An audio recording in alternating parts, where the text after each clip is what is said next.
بسم اللہ الرحمن الرحیم۔ جب اللہ تعالیٰ کے حکم سے مسلمانوں کا قبلہ بیت المقدس کی بجائے خانہ کعبہ مقرر ہوا تو نادان لوگ کہنے لگے کہ مسلمانوں کو کیا ہو گیا ہے۔ ان سے کہو کہ مشرق اور مغرب سب اللہ کے لیے ہیں، کسی سمت کو قبلہ بنانے سے یہ مراد نہیں کہ اللہ اسی طرف ہے۔ جس طرح بیت المقدس کی جگہ بیت اللہ کو قبلہ بنا دیا گیا ہے، اسی طرح بنی اسرائیل کو دنیا کی امامت کے منصب سے معزول کر کے مسلمانوں کو دنیا کی امامت دی گئی ہے۔ مسلمانوں، جس طرح رسول صلی اللہ علیہ وسلم تمہارے لیے نیکی اور حق پرستی کی شہادت ہیں، اسی طرح تمہیں بھی دنیا کے لیے نیکی اور حق پرستی کی شہادت بننا چاہیے۔ مسلمانوں کو اہل کتاب یعنی یہودیوں اور عیسائیوں کی خواہشات کے مطابق نہیں چلنا چاہیے۔ وہ تمہیں راہ راست سے بھٹکا دینا چاہتے ہیں۔ وہ تو ایک دوسرے کے قبلے کو بھی نہیں مانتے۔ وہ ہر قسم کی سچائی جاننے کے باوجود تمہارا انکار کریں گے۔ یہ لوگ آپ صلی اللہ علیہ وسلم کو جانتے ہیں ایسے ہی جیسے کہ یہ اپنے بچوں سے مانوس ہیں، مگر یہ حق کو چھپاتے ہوئے اس کا انکار کرتے ہیں۔ مسلمانوں کو صرف اللہ ہی سے ڈرنا چاہیے، صرف اسی کا شکر ادا کرو اور صرف اسی کو یاد کرو تاکہ وہ تمہاری رہنمائی فرمائے۔ نماز اور صبر یعنی دین پر قائم رہ کر اللہ سے مدد طلب کرو۔ جو لوگ اللہ کی راہ میں شہید ہوتے ہیں وہ ہمیشہ کی زندگی پا جاتے ہیں، مگر تم اس بات کو نہیں سمجھتے۔ مسلمان پر جب بھی اللہ کی طرف سے آزمائشیں آتی ہیں تو وہ ان پر صبر کرتے ہیں۔ مشکل حالات میں بھی دین پر قائم رہنے والوں کے لیے اللہ کی طرف سے خوشخبری اور رحمت ہے، اور یہی لوگ ہدایت یافتہ ہیں۔ اللہ کی طرف سے اتارا گیا حق یعنی قرآن اور دین اسلام پوری طرح واضح ہے۔ اب حق کو چھپانے والے اللہ کے ہاں لعنت کے مستحق ہیں۔ جو لوگ کفر اختیار کرنے کے بعد اسی حالت میں مر گئے ان پر اللہ، فرشتوں اور تمام انسانوں کی لعنت ہے، اور وہ ہمیشہ عذاب میں رہیں گے۔ البتہ جن لوگوں نے توبہ کر کے اپنی اصلاح کی تو اللہ معاف کرنے والا، رحم کرنے والا ہے۔ تمہارا معبود حقیقی صرف ایک اللہ ہی ہے۔ اس کی نشانیاں آسمان و زمین، دن اور رات کے آنے جانے، سمندروں اور بحری جہازوں، بارشوں اور اس کے ذریعے سے اگنے والی نباتات، ہواؤں کی گردش اور بادلوں کی صورت میں ہمارے سامنے موجود ہیں۔ اس لیے حقیقی محبت صرف اللہ سے کرو۔ مگر کچھ لوگ اس کے باوجود بھی اللہ کے سوا دوسروں سے وہ توقع رکھتے ہیں جو کہ صرف اللہ سے ہونی چاہیے۔ روز قیامت وہ اللہ کی قوت اور اس کا عذاب دیکھ لیں گے، جس دن ان کے پیشوا جن کی یہ تابعداری کرتے ہیں ان سے اپنی لاتعلقی کا اظہار کریں گے، تو یہ کہیں گے کہ یا اللہ ہمیں ایک بار پھر موقع دے تاکہ اس بار ہم ان کی تابعداری نہ کریں، مگر اب صرف حسرت ہی ہو سکے گی۔ لوگوں، حلال اور پاک چیزیں استعمال کرو اور شیطان کے کہنے میں نہ آؤ، وہ تو صرف برائی اور بے حیائی کے کاموں میں ہی لگاتا ہے۔ وہ تو تمہارے دلوں میں تمہارے رب کے بارے میں غلط خیالات منسوب کرتا ہے۔ قرآن کی تابعداری کرو اور اندھے، گونگے اور بہرے بن کر ان آباء و اجداد کے راستے پر نہ چلو جو نہ ہی ہدایت پر تھے اور نہ ہی کچھ جانتے تھے۔ پاک چیزیں کھاؤ اور اللہ کا شکر ادا کرو۔ مردار، خون، خنزیر کا گوشت اور اللہ کے سوا کسی دوسرے کے نام پر ذبح تم پر حرام کیا گیا ہے۔ صرف ظاہری رسومات کو ادا کرنا ہی نیکی نہیں ہے۔ اللہ، یوم آخرت، فرشتوں، اللہ کی کتابوں اور نبیوں پر ایمان لے آؤ۔ اللہ کی محبت کی خاطر رشتہ داروں اور یتیموں سے نیک سلوک کرو۔ مسکینوں، مسافروں اور فقیروں کی خدمت کرو۔ غلاموں کی آزادی میں تعاون کرو۔ نماز قائم کرو۔ زکوٰۃ دو۔ وعدے پورے کرو۔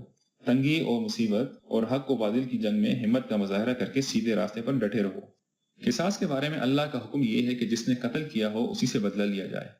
البتہ اگر مقتول کے ورثاء خون بہا لینے کے لیے راضی ہو جائیں تو احسان مندی کے ساتھ ادا کرنا قاتل کا فرض ہے۔ قصاص کے قانون کو رائج کرنے میں تمہارے لیے زندگی ہے۔ وصیت کرنا تم پر لازم ہے اور اسے پورا کرنا دوسروں کی ذمہ داری ہے۔ روزے صرف تم پر ہی نہیں بلکہ تم سے پہلی امتوں پر بھی فرض کیے گئے تھے۔ روزے کا مقصد اپنے اندر تقویٰ کی صفت پیدا کرنا ہے۔ رمضان ہی کے مہینے میں قرآن اتارا گیا۔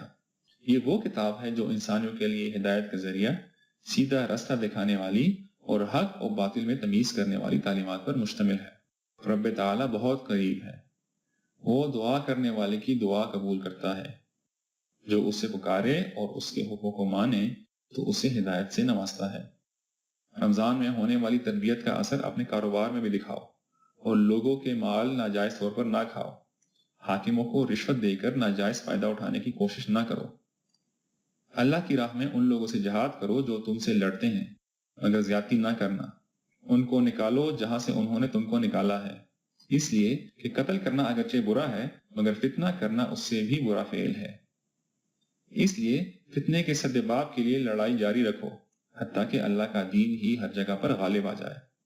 اور اللہ کی راہ میں جہاد کے لیے خرچ کرتے رہو اور بخل کر کے اپنے آپ کو ہلاکت میں نہ ڈالو۔ کچھ لوگ بڑی خوبصورت باتیں کرتے ہیں اور خدا کو گواہ بنا کر لوگوں کی بے غرض خدمت کا کام کرتے ہیں، مگر وہ اسلام کے بدترین دشمن ہیں۔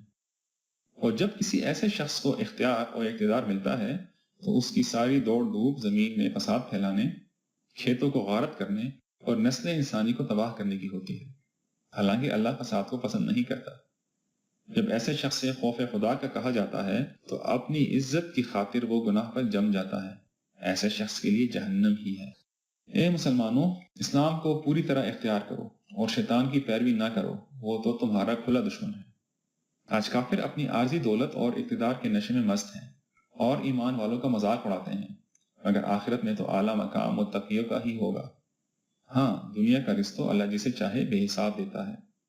مسلمانوں، تم یقیناً حق پر ہو، مگر راہ حق میں مشکلات ضرور آتی ہیں، لہٰذا اس خوش فہمی میں نہ رہو کہ مشکلات کا مقابلہ کیے بغیر جنت میں چلے جاؤ گے۔ تم سے پہلے بھی ایمان والوں کے بڑے سخت سے سخت امتحانات لیے گئے تھے۔ جہاد کا حکم سن کر ناگواری محسوس نہ کرو، ہو سکتا ہے کہ تمہیں ناگوار لگنے والی چیز تمہارے لیے بہتر ہو اور تمہاری پسند والی چیز تمہارے لیے بری ہو، اس کی حقیقت اللہ ہی کو پتہ ہے۔ شراب اور جوا حرام ہیں، ان میں فائدے کی نسبت نقصان زیادہ ہے۔ ضرورت سے زائد مال اللہ کی راہ میں دے دو۔ یتیموں کے لیے بہتری سوچو اور ان کو اپنے ساتھ ملاؤ۔ مشرک مرد اور عورتوں سے نکاح نہ کرو، اگرچہ وہ تمہیں ہر لحاظ سے پسند ہو، الا یہ کہ وہ ایمان لے آئیں۔ حیض ایک گندگی کی حالت ہے اور عورتوں کے پاک ہونے تک ان سے تعلق نہ رکھو۔ اس کے بعد کے چند صفحوں میں اللہ تعالیٰ نے طلاق، رضاعت یعنی دودھ پلانے اور نکاح کے مسائل بیان کیے گئے ہیں۔ طلاق کے معاملے میں اللہ کی حدود سے تجاوز نہ کرو۔ تمام نمازوں کی پابندی کرو اور نماز کسی صورت میں نہ چھوڑو۔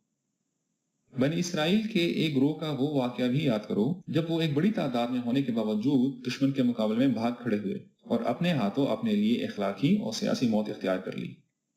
تم ان کی طرح نہ ہو جانا، بلکہ وقت آنے پر اللہ کی راہ میں جہاد کرنا۔ اللہ تعالیٰ انسانوں کے مختلف گروہوں کو ایک خاص حد تک زمین میں غلبہ و طاقت حاصل کرنے دیتا ہے، مگر جب کوئی گروہ حد سے بڑھنے لگتا ہے تو کسی دوسرے گروہ کے ذریعے سے اس کا زور توڑ دیتا ہے۔